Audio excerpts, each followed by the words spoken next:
आज़ेब किस्त नंबर 14। खैर बख्श हुजूरी बेशक खानदानी आदमी थे, लेकिन हुजूरी गोट की रवायतें आम गोठों की रवायतों से बहुत हटकर थीं। बात खैर बख्श हुजूरी के दौरे की नहीं थी, बल्कि कई पुश्तों से ये खानदान नेक नाम चला रहा था और खैर बख्श हुजूरी भी इस नेक नाम खानदान के एक फर्द थे। अच्छाइयों की हिफाजत भी होती है और नेक नाम जिंदगी के कुछ इनामात भी होते हैं, लेकिन कभी कभी कोई ऐसी मुश्किल आ पड़ती है जो आम मुश्किलों से हटकर होती है, और साईं खैर बख्श इन दिनों ऐसी ही मुश्किल का शिकार थे। बड़े से बड़ा काम कभी नहीं रुका था, एक इशारा होता तो बात न जाने कहां से कहां पहुंच जाती। लेकिन मुराद बख्श के इस मसले में बहुत से लोगों को आजमा चुके थे। पता नहीं क्या किस्सा था। हीरा मंडी में आकर रहने वाले इन शाहजी का एसएसपी गुरीजा, जो बहरहाल एक बहुत बड़ी और मुअज़्ज़ज़ हैसियत रखता था, करनी कतरा गया था और इसने बड़े पुरस्कार अंदाज में मुआवजत कर ली थी। फिर इसके बाद और बहुत से किरदार यहाँ तक के चंदू सारे के सारे फेल हो गए थे, और साईं खैर बख्श उस बात का अफसोस था कि पहली बार इस बात पर किसी के कानों तक गई और वहां से नाकामी हुई। हीरा मंडी के शाहजी ने सबकी नाक काट कर इनकी हथेली पर रख दी। चंदू के बारे में भी इन्हें मालूम हो गया और जादू के बारे में भी। सबकी जादूगरी बेकार हो गई थी। चुनांचे साईं खैर बख्श ने अपने खास हरकार खैरात अली को इस काम के लिए मखसूस किया। खैरात अली किसी ज़माने में एक नामी ग्रामी डाकू था, लेकिन एक ऐसे मौके पर जब इसकी मौत यकीनी हो गई थी, साईं खैर बख्श ने इसे अपनी गडरी में पनाह दी और इस तरह इसकी जान बचाई थी क्योंकि ख्वाबों में न सोच सके।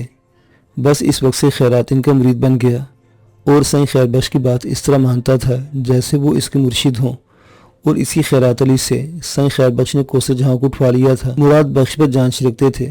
मुराद बख्श की ख्वाहिश बचपन से लेकर आज तक पूरी की थी। बहरहाल वो चाहते थे कि मुराद बख्श जिंदा सलामत रहे, दुख और गमों का शिकार न हो जाए। चुनांचे गोठ हुजूरी की हवेली सुब महल को पूरी तरह तैयार कर दिया गया और ये जिम्मेदारी रियाज हुसैन को सौंपी गई थी कि वो मुराद बख्श को वहां ले आए। चुनांचे रियाज हुसैन मुराद बख्श को लेकर सुब महल चल पड़े। खैरियत, ये आपको सुब महल की क्यों सूझी? बस कुछ दिन आपको वहाँ कैद रहना है। कैद? हाँ। क्यों? बस बाबा साईं का हुक्म है। झूठ बोल रहे हो? कभी झूठ बोला है आपसे? कैद रखना है? भाई कैद नहीं रखना, बल्कि तुम्हें वहाँ रहना है, कुछ जिम्मेदारियां संभालनी होगी। कमाल है ये, बाबा साईं ने इसके लिए तुम्हें को क्यों तैयार किया? यार अब जो कुछ भी है, तुम कम अज़ कम मेरी जिम्मेदारी तो पूरी करने दो। बहरहाल मुराद बख्श वहाँ बड़े बेचैन थे। रियाज हुसैन तो चले गए, लेकिन मुराद बख्श यह अजीब सी कैफियत महसूस कर रहे थे। इस वक्त भी शाम के सन्नाटे फैलते चले गए थे। फिर रात का अंधेरा उतरने लगा। मुलाजमों ने महल के बैरूनी हिस्से में रोशनी कर दी, क्योंकि इस वक्त मुराद शाह में बैरूनी हिस्से में सोफे पर बैठे हुए बड़े फाटक को देख रहे थे। निगाहों की आखिरी हद तक अंधेरा फैलता जा रहा था। काफी देर वो इस तरह बैठे फाटक को घूरते रहे। फिर उन्होंने देखा कि सुब महल के गेट के सामने कोई मोटर कार आकर रुकी है। वो बुरी तरह उछल पड़े। कौन हो सकता है ये? वे इख्तियार अपनी जगह से उठ खड़े हुए, चंद कदम आगे बढ़े और दरवाज़ा खुला और वहाँ दरवाजे से कोई अंदर दाखिल हुआ। मध्यम तारीकियों में इसको पहचान तो ना सके, मगर जिसामत और अंदाज देखकर एहसास हो गया कि कोई शनासा नहीं, और ये अंदाज़ा भी हुआ कि आने वाला कोई मर्द नहीं औरत है। औरत बड़े गेट के सामने खड़ी फटी फटी आंखों से इधर उधर देख रही थी। मुराद बख्श अपनी जगह से आगे बढ़े और काफ़ी फासला तय करके वो आखिरकार इस औरत के करीब पहुंच गए। इस दौरान वो औरत जो फटी फटी निगाहों से इधर उधर देख रही थी, मुराद बख्श की तरफ मुड़ी। उसके कदम मुराद बख्श की तरफ बढ़े। मुराद बख्श से पहचान लिया। एक लम्हे के लिए इनके दिल की धड़कन बंद हो गई। आंखों पर यकीन नहीं आ रहा था। तस्वीरें हैरत बनकर रह गए थे। भला कैसे यकीन कर लेते कि जिसके लिए दिल में लाखों उमंगे और आरज़ुएं सजाए इंतज़ार करते रहे थे और मायूसियों के अंधेरे में डूबते चले गए थे, वो अचानक ही सामने आ जाएगा। वो कोसर जहाँ ही थी, लूटी लूटी परेशान हाल, पिशानी पर बाल बिखरे हुए, चेहरा उतरा हुआ, आंखों गिर सुरमई हल्के फैले हुए, होंठ सूखे पत्तों की तरह खुश्क, बदन पर हल्की हल्की कपकपाहटें। मुराद बख्श को देखकर आंखों में कई रंग बदले और इसके बाद एक अजीब सी कैफियत बेदार हो गई। एक तेज़ चमक, एक तीखा सा अंदाज। मुराद बख्श के तो जैसे सारे बदन का खून रगों में जम गया हो, जिसमें सनसनाहटें होने लगी। जहन इस तरह हल्का हल्का लग रहा था जैसे होशो हवासी गुम हुए जा रहे हों। आंखें बमुश्किल खुली हुई थी, वरना पलकों के पपोटे एक दूसरे में पेवस्त होने के लिए बेचैन थे। तभी कोसर जहां की आवाज़ उभरी, आप? कि मैं अपनी आंखों पर यकीन कर लूँ, क्या ये वाकई आप ही हैं? मुराद बख्श के बदन को झुर्झरी सी आई और वो संभल गए। इनके मुंह से भी इस अंदाज में निकला, आप कोसर जहां? आप? कोसर जहां के अंदाज में तीखापन पैदा हो गया। वो कमर पर अपने दोनों हाथ रखकर खड़ी होकर बोली, साईं बाबा बड़े लोग हैं आप। तो भी सिंध के वडेरों के ये खेल तो बहुत सी बार खेले जा चुके हैं, اور ان کی کہانیاں تو درجنوں بار منظر عام پر آ چکی ہیں۔ کھیل؟ مراد بخش کی حلق سے سرسراتی آواز نکلی۔ اب ایسے انجان تو نہ بنے، یہ تو ہونا ہی چاہیے تھا۔ واقعی ہم ہمیشہ غلطی سوچتے رہے ہیں۔ آپ اندر تو آئیے، بہت دن کے بعد آپ کو دیکھا ہے۔ غلام ہے آپ کے، آپ حکم دیں۔ آپ کے حکم کی تعمیل نہ کی ہو تو کیا جی سکیں گے؟ آئیے۔ بمشکل تمام مراد بخش اسے اندر لے کر آئے۔ قدم لڑکھڑا رہے تھے، ہوش و حواس پر قابو رکھنا مشکل ہوا جا رہا تھا۔ کبھی سوچا بھی نہیں تھا کہ ایسا بھی ہو سکتا ہے۔ اندر سے خوشی ابھر رہی تھی، دل اور آنکھیں بے چین تھیں اسے دیکھنے کے لیے، اور مایوسی انتہا کو پہنچ چکی تھی کہ اچانک ہی وہ سامنے آ گئی تھی۔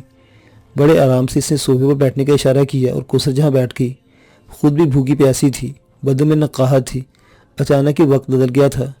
اس قید خانے سے نکال کر موٹر کار میں بٹھایا گیا، وہ پھر یہاں لا کر چھوڑ دیا گیا تھا۔ اندر آتے ہوئے وہ بدحواس تھی، یہاں مراد بخش نظر آئے اور وہ ان کے حکم پر صوفے پر بیٹھ گئی۔ آپ اچانک اس طرح یہاں آ جائیں گی؟ ہم نے کبھی یہ سوچا بھی نہیں تھا۔ ایسی باتیں نہ کریں، دوسرا حکم دے۔ کوثر جہاں کی آواز لڑکھڑا گئی۔ آپ نہ جانے کیسی باتیں کر رہی ہیں، ایسا لگ رہا ہے کہ آپ کو کچھ غلط فہمی کا شکار ہیں۔ صحیح واقعی غلط فہمی ہو گئی تھی، حالانکہ ہم ہمیشہ یہی کہا کرتے تھے کہ بڑے لوگ بڑے آگے ہوتے ہیں اور ان کے کھیل بڑے نرالے ہوتے ہیں۔ اماں کہتی تھی کہ کوثر جہاں اپنے آپ کو کسی سے نہ بچاؤ، بیکار باتیں ہیں، کوئی بھی ہو صرف تمہارا چاہنے والا ہونا چاہیے، سب کا ایک ہی مقصد ہوتا ہے۔ مگر میں اماں کی باتوں کو نظر انداز کر دیا کرتی تھی۔ اصل میں تجربہ جو نہیں تھا، ہم نے آپ سے بڑی دل سوزی اور محبت سے کہا تھا کہ سائیں خدا را آپ یہاں تشریف نہ لایا کریں۔ اس میں کوئی ریاکاری نہیں تھی، ایک محبتی سائیں مراد بخش اور کوئی جذبہ نہیں تھا۔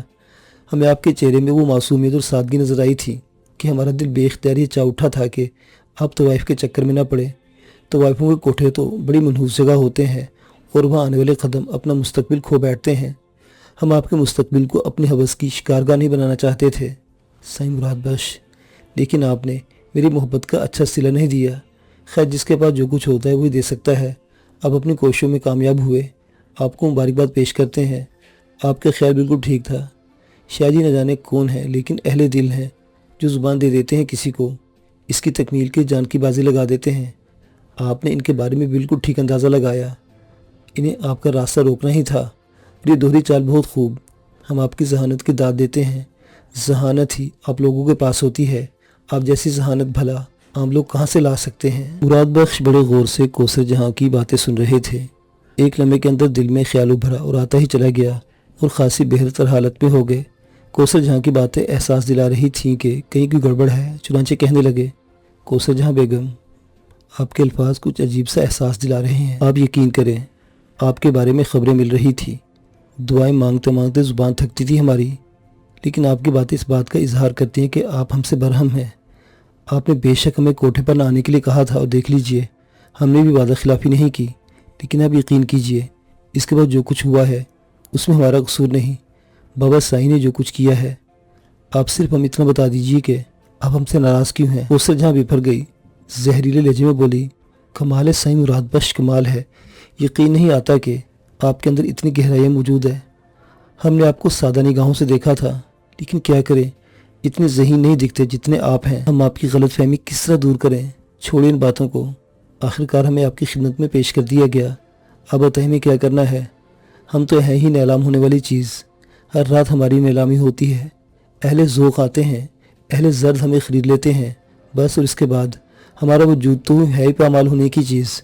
جو کچھ آپ کریں گے وہ کوئی اجنبی بات نہیں ہوگی۔ یوں لگا جیسے مراد بخش کے سینے میں ایک گھونسا سا لگا ہو۔ اس نے کہا، تب پھر ہمارے پاس اور کوئی ذریعہ نہیں جو آپ کے دل سے اپنے بارے میں غلط فہمی دور کر سکیں۔ یہ بھی نہ سوچا آپ نے کہ ہماری ایک ننھی سی بچی ہے، اس کا ہمارے بغیر کیا بنے گا؟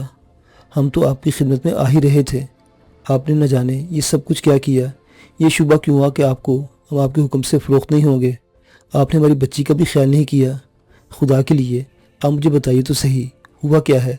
بابا ہم نے کوئی ایسا عمل نہیں کیا، ہماری سمجھ میں کچھ نہیں آ رہا۔ کوثر جہاں کو پہلی بار یہ احساس ہوا کہ کیا واقعی یہ شخص اس معاملے میں بے قصور ہے، لیکن پھر ہوا کیا ہے کوئی بات تو سمجھ میں نہیں آتی۔ اسے وہاں سے اٹھایا گیا، قید خانے میں ڈال دیا گیا، اور جب یہ اطمینان ہو گیا کہ رب نواشا اس کی تلاش میں ناکام ہو گیا ہوگا تو پھر احتجاج کے ساتھ اسے یہاں پہنچا دیا گیا۔ رب یہ معصوم صورت بنائے اس طرح کی باتیں کر رہا ہے۔ ایک بار پھر اس کے ہونٹوں پر زہریلی مسکراہٹ پھیل گئی۔ یہ بہتر نہیں ہوگا سائیں، کہ आप अपना हुक्म हमें अता फरमा दें। हम आपके ग़ुलाम हैं। हमारी माँ को हमारी कीमत अदा कर दी गई है। बाकी बातें हमारी समझ में नहीं आ रही। हम भी तो ये नहीं समझ पा रहे, हमने भी तो आपके लिए रुस्वाइयाँ मोल ली हैं। हम भी तो दीवानगी की हद में दाखिल हो गए हैं। जो कुछ किया है हमने इसका बचपन से लेकर अब तक तसव्वुर नहीं किया जा सकता था। हुजूरी गोट मशहूर था कि यहाँ बहुत अच्छे लोगों की बस्ती, लेकिन हमने मुराद बख्श की आवाज़ भर आ गई। इसने फिर कहा, हमने भी तो साईं खैर बख्श का गुस्सा मोल लिया। आप नहीं जानते कौसर जहाँ बेगम के वो हम पर ज़िंदगी निछावर करते हैं। उन्होंने कभी हमें किसी कमी का एहसास नहीं होने दिया। उन्होंने जितना कुछ किया है हमारे लिए कोई इंसान किसी नहीं कर सकता। क्या कहीं हम आपसे, क्या कहें। आपको पता नहीं कि इनको कितना सदमा हुआ हमारी इस दीवानगी से। हम नहीं जानते कि बाकी सब कुछ कैसे हुआ। हम तो बस आपकी मोहब्बत में गिरफ्तार हो गए थे। मुराद बख्श की आवाज़ भर आ गई। न जाने क्यों अब कौसर जहाँ को ये शक सच्चा महसूस होने लगा। कुछ देर खामोश रहने के बाद इसने कहा, हम हर उस शख्स को जिससे हम महसूस करते हैं लम्हों ने इसे भुलका दिया। कोठों की तारीकी से दूर रखने की कोशिश करते हैं। हमारे पेशे में सब कुछ शामिल नहीं। इज़्ज़त की ज़िंदगी में आखिरी सांस तक नहीं मिलती। हम उन शरीफ लोगों में कभी शामिल नहीं हो सकते जो शायद किसी मोहल्ले के गंदे से छोटे घर में पैदा हो जाएं, लेकिन उनका वक़ार, उनकी इज़्ज़त अलग होती है। हम इस इज़्ज़त और वक़ार से महरूम होते हैं। कहीं भी कोई अच्छा मुकाम नहीं मिलता, चाहे हम दीवाने ही क्यों ना हो जाएं, पागल ही क्यों ना हो जाएं। आपको तो हमने सिर्फ इसलिए मना किया था कि खामखा आपका लिबास हमारी ग़लाज़त में लिपट कर ख़राब हो जाएगा, वरना तमाशबीन तो कोठों पर आते ही रहते हैं। जहाँ तक शाजी का ताल्लुक़ है, वो बहुत अजीब इंसान है। उन्होंने हमारी ज़ात के गिरते स्तून को संभाल लिया। आप शायद हमारे बेटे इकराम को ना जानते होंगे। वो जानने की चीज़ है भी नहीं। इसने भी कभी इस बात पर गौर नहीं किया कि तवाइफों के कोठे पर अगर बेटा पैदा हो जाए तो वहाँ सफ़े मातम बिछ जाती है। वहाँ पैदा होने वाले बेटों का कोई मुस्तकबिल नहीं होता सिवाय ये कि तबला बजाए, सरंगी पर गज़ फेरे। लेकिन लोग ये नहीं सोचते कि कोठों पर अपनी भूल छोड़ जाने वाले अच्छा खून भी रखते हैं, और ये अच्छा खून अगर अपनी ज़ात में मुंतशिर हो जाए तो इसकी तकमील का कोई ज़रिया नहीं होता। वो भी एक अजीबोगरीब शख्स था। हमारी ज़िंदगी में पहली बार आया और हमें हमारे महवर से हटा गया। हम इंतज़ार करते रहे, हम उसे तलाश करते रहे। वो दोबारा कभी नहीं आया। हाँ, अपनी तस्वीर इकराम की शक्ल में छोड़ गया, और ये तस्वीर हम आज तक अपने सीने से लगाए हुए हैं। इस तस्वीर की बेहुरमती हो रही है। हमारे पास कोई ऐसा ज़रिया नहीं था कि हम इसे किसी ऐसे फ्रेम में सजा दें जहाँ वो महफूज रहती। हम ये ना कर सके, लेकिन शाहजी ने हमारे इकराम को सहारा दिया। उन्होंने इसे अपना बेटा बना दिया। हमें उनसे बड़ी अक़ीदत है, क्योंकि उन्होंने हमारी आबरू को बचा लिया, उस आबरू को जिसका कोई वजूद नहीं होता। वो बहुत अच्छे इंसान है। वो इन बुराइयों को रोकते हैं जिनसे किसी की दिल आज़ारी हो। आप यकीन करें कि हमारे सिलसिले में उन्होंने जो कुछ किया इकराम के कहने पर किया। वो नहीं चाहते कि इकराम का दिल कुचले और इसकी माँ इसकी निगाहों के सामने रुस्वा होती रहे। जितनी रुस्वाई हमारा मुकद्दर थी, इसे ना इकराम टाल सकता और ना ही शाहजी टाल सकते हैं। लेकिन वो सब कुछ जो इकराम नहीं चाहता, शाहजी से रोकते रहे। इससे ज़्यादा इनका और कोई मकसद नहीं था। तो आप कोठा छोड़ क्यों नहीं देती कौसर जहाँ? हम आपको इतना एहतराम देंगे कि आप तसव्वुर भी नहीं कर सकती। आप हमें बताइए, आप कोठे से जुदा क्यों नहीं हो जाती? ये भी हमारी एक मजबूरी है। मजबूरी? हाँ, बताना पसंद करेंगी? हमें इंतज़ार है किसी का। हमने अपने दिल के दरवाजे खुले रखे हैं। हम अपनी दुआओं में सिर्फ एक चीज़ मांगते हैं, वो ये कि ऐ काश वो कभी वापस आ जाए। वो जो हमारे दिल के रास्ते हमारे वजूद में उतर चुका है, हम उसे नहीं भूलते।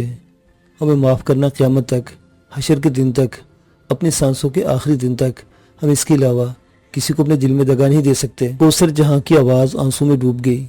इस आवाज़ में इतना दुख, इतना सोच था कि मुराद बख्श के दिलो दिमाग में हैजान बहपा हो गया। लेकिन आज दिल की हसरत पूरी हो गई थी। कौसर जहाँ से खुलकर तन्हाई में बात हुई थी, लेकिन इस गुफ्तगू ने बहुत से राज खोल दिए थे, बहुत से रास्ते बंद कर दिए थे। फिर वो आहिस्ता से बोले, हमें बताइए, हम क्या करें कौसर जहाँ बेगम? आप मान लेंगे हमारी बात? हाँ, हमें दिल से निकाल दीजिए। हम एक अच्छे दोस्त की हैसियत से आपको मशवरा दे रहे हैं। हमारे दिल पर पहले ही एक नक्श है और हम इस नक्श को खुरच नहीं सकते। वो नक्श अव्वल हमें अपनी निशानी इकराम की सूरत में दे गया है। वो हमारे दिल में कसकता है। हम इसके लिए दुआएं करते हैं कि एक बार, सिर्फ एक बार हमें इसके कदमों में जाने का मौका मिल जाए। हम इससे दिल की बात कह दें, बिल्कुल इस तरह जैसे आपने अपना दिल हम पर खोल दिया। बस इससे आगे हमारी कोई तलब नहीं। हम 12 साल से दरवाजे पर निगाहें जमाए बैठे हैं اگر بس۔ کوثر جہاں کی آواز ایک بار پھر آنسوں میں ڈوب گئی۔ مراد بخش غور سے اسے دیکھ رہا تھا، پھر اس نے کہا، واقعی آپ ٹھیک کہتی ہیں، ہمیں معاف کر دیجئے، واقعی ہم سے غلطی ہو گئی۔ آپ سمجھداری سے کام لیجئے، ہمیں جب بھی حکم دیں گے ہم ایک اچھے دوست کی حیثیت سے آپ کی خدمت میں حاضر ہو جائیں گے۔ ہمارا بھی جی چاہتا کہ کہیں سے ہمیں عزت ملے، احترام ملے، کاش آپ ہمیں یہ دے سکیں۔ مراد بخش بدستور کوثر جہاں کو دیکھتا رہا، پھر اپنے جگہ سے اٹھ کر اس کے قریب پہنچ گیا اور کہنے لگا، بہت سی غلطی ہوئی ہم سے، بہت سے لوگوں کے مجرم بن گئے ہم۔ ہمارے بہت ہی محترم سائیں خیر بخش جنہوں نے ہمارے ساتھ فرشتوں جیسا سلوک کیا۔ بہرحال کوثر جہاں بیگم، غلطی ہو گئی، آپ کی عزت، آپ کا احترام آج سے ایک الگ شکل اختیار کر گیا ہمارے دل میں۔ آپ بالکل بے فکر رہیں، ہم ہر قدم پر آپ کا ساتھ دیں گے۔ تو پھر ہمیں کھانا کھلائیے، ہم 24 گھنٹوں سے بھوکے ہیں۔ کوثر جہاں نے کہا اور اس کے ہونٹوں پر مسکراہٹ پھیل گئی۔ او ہو، سر مراد بخش جلدی سے اپنی جگہ سے اٹھ گئے تھے۔ شمشیرہ بیگم کے کوٹھے پر ویسے ہی الو بول رہے تھے۔ غزالہ اور شبانہ نے دن سنبھالے تھے، لیکن تماشبین تو کوثر جہاں کے لیے آتے تھے۔ بہت سو کو پتہ چل گیا تھا کہ ہیرا منڈی میں ہونے والی غنڈہ گردی کے شکار کوثر جہاں ہوئی ہے۔ حالانکہ شمشیرہ بیگم نے بات بنانے کی کوشش کی تھی، لیکن جو ہوا تھا وہ سب کے سامنے تھا۔ شمشیرہ بیگم کو البتہ اس بات کا پورا یقین تھا کہ اکرام کے کہنے پر رب نواز شاہ نے ہی کوثر جہاں کو غائب کیا ہے۔ ظاہر تھا کہ اکرام نہیں چاہتا تھا کہ کوثر جہاں کہیں جائے۔ اٹھتے بیٹھتے صبح و شام اکرام کو کوستی رہتی تھی۔ یہ بھی نہیں یقین تھا کہ سائیں مراد بخش کے زخمی ہونے میں بھی اکرام اور شاہ جی کا ہاتھ ہے، لیکن یہ بھی پتہ چل چکا تھا کہ پولیس کے بڑے بڑے افسر آئے تھے اور اس طرح کان دبا کر چلے گئے تھے جیسے وہاں آ کر غلطی ہو گئی ہو۔ اکثر حاجو سے بات ہوتی رہتی تھی، نکمے ہو، ناکارہ ہو تم لوگ، تمہارا بیڑا غرق ہو، تمہیں آج تک یہ نہیں پتہ چلا کہ آخر یہ موہ ہے کون۔ تم خود پتہ لگا لو شمشیرہ بیگم، اتنی دولت ہم نہیں کماتے کہ یہاں سے کہ جان جوکھوں میں ڈال دیں۔ یہ پھٹے منہ تمہارا، پتہ نہیں اور کیا کماؤ گے، زندگی بھر تو کھا کر گزار دی۔ یہ میں کہتی ہوں کوئی ہے جو ہماری خبر گیری کرے، بس اب لگ رہا ہے کہ برے دن آ گئے ہیں، پتہ نہیں میری بچی کہاں ہوگی۔ اسی وقت رحمت علی ہانپتے کانپتے اندر آئے اور اتفاق سے سیدھے اس کمرے میں داخل ہوئے جہاں یہ لوگ بیٹھے ہوئے تھے۔ ہائے ہائے، یہ تمہاری ناک کس نے کاٹ لو، سر پر بندھی ہوئی پٹی، تم تو بالکل ہی ٹوٹ پھوٹ گئے ہو۔ ایسا ہی ہونا تھا شمشیرہ بیگم، ایسا ہی ہونا تھا۔ رحمت علی دراز ہوتے بولے، ان کا ذریعہ معاش یہی تھا، بڑے بڑے رئیس و جاگیرداروں اور پولیس افسروں کے ایجنٹ تھے اور ان کے سارے کام کر دیا کرتے تھے، بس ایسی ہی ترکیب تھی۔ شمشیرہ بیگم نے کہا، کہاں سے آ رہے ہو رحمت علی؟ شمشیرہ بیگم دیکھ رہی ہیں آپ، دودھ میں ہلدی ڈال کر پلوا دیجیے تھوڑی سی، ورنہ سمجھ لے کہ ختم ہو گئے ہم۔ ہوا کیا؟ بس شاہ جی نے پکڑوا کر بلوا لیا تھا، تمہاری طرف آ رہے تھے۔ شاہ جی کے آدمی کبوتر کی طرح پکڑ کر لے گئے اور 4 چوٹ کی مار لگائی۔ اب یہ بات تو ہم بھی جانتے ہیں کہ اس کے خلاف ہم کچھ نہیں کر سکتے۔ پٹ پٹا کر پٹی بندھوا کر سیدھے آ رہے ہیں تمہارے پاس۔ کیوں مارا تمہیں؟ وہ پوچھ رہے تھے کہ کوثر جہاں کہاں ہے، کون لے گیا ہے۔ اس کا مطلب ہے کہ شاہ جی ڈبل چال چل رہے ہیں۔ ارے ان کے علاوہ اور کون لے جا سکتا ہے؟ یہ بات نہیں شمشیرہ بیگم، کیا مطلب؟ میں جانتا ہوں کوثر جہاں کہاں ہے۔ ہیں؟ شمشیرہ جہاں کا منہ حیرت سے پھٹے کا پھٹا رہ گیا، لیکن اس وقت حاجو جو باہر چلا گیا تھا پھدک کر اندر داخل ہوا اور شمشیرہ بیگم اچھل پڑی۔ آ گئیں حاجو نے کہا اور شمشیرہ بیگم خونخوار نگاہوں سے دیکھنے لگی۔ کیا تمہاری موت آ گئی؟ کون آ گیا؟ کوثر جہاں ہے؟ شمشیرہ بیگم اچھل پڑی۔ کوثر جہاں اندر داخل ہو گئی تھی اور کوثر جہاں کو دیکھ اس کی طرف لپکی۔ میری بچی، میری روح، میری زندگی، میری جان، کہاں چلی گئی تھی تم؟ کوثر جہاں نے کہا، اماں رکے تو صحیح، یہ ڈرامہ نہ کریں، تسنیم کہاں ہے؟ تسنیم پہنچ گئی۔ پھر کوثر جہاں نے تسنیم کو سینے سے لگا لیا۔ وہ سی باتیں ہوتی رہیں۔ کوثر جہاں بڑے دیر تک تسنیم کو چومتی رہی۔ شمشیرہ بیگم نے 1000 سوال کیے اور پوچھتی رہی کہ کیا ہوا، کیسے ہوا، لیکن کوثر جہاں تسلیم کو لے کر باہر نکل گئی تھی۔ دیکھو کیا ہو رہا ہے رحمت علی، ماں ہوں میں اس کی، اصل میں یہ شاہ جی کا جادو ہے جو سر چڑھ کر بول رہا ہے، ماں اور بیٹے پر کے بتا نہیں سکتی۔ تو کڑی کی عزت رہ گئی کوٹھے کی، نہ کوئی پوچھنے والا نہ کوئی سننے والا۔ ہائے مولا، کیا لکھتے تو نے ہمارے مقدر میں۔ بہرحال یہ ساری ہنگامہ آرائی ہوتی رہی۔ کوثر جہاں نے اپنے کمرے میں داخل ہو کر دروازہ اندر سے بند کر لیا تھا۔